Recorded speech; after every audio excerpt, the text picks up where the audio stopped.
দেখুন, পশ্চিমবঙ্গের শাসক দলের পক্ষ থেকে আমরা বিভিন্ন সময়ে এই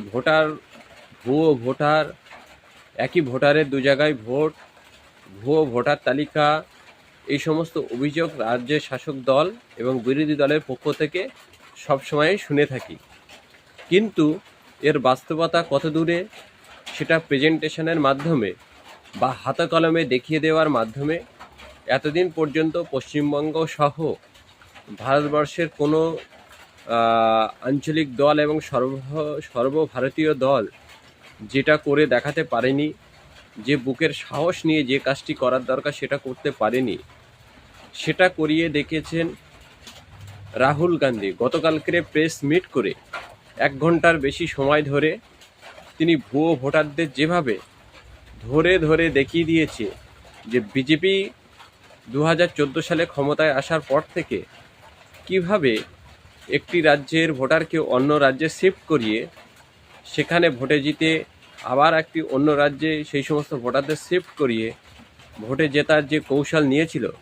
সেটা রাহুল গান্ধী ইতিপূর্বে বহুবার বলার চেষ্টা করেছিল। কিন্তু গতকালকে তিনি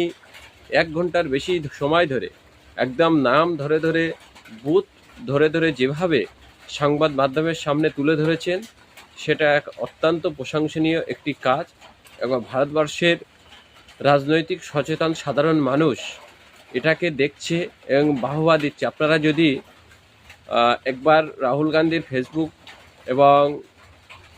ইউটিউব চ্যানেলের কমেন্ট সেকশানে ঢোকেন, তাহলে বুঝতে পারবেন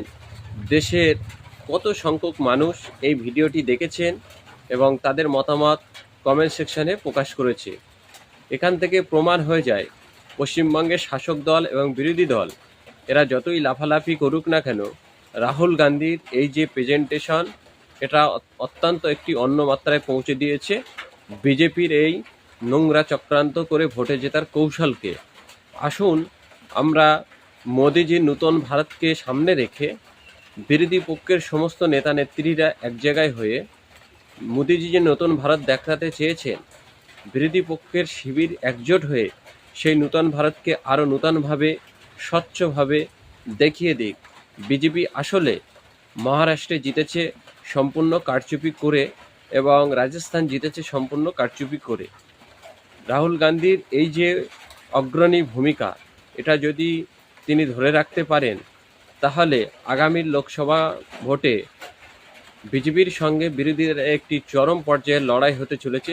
এ বিষয়ে কোনো সন্দেহ নেই।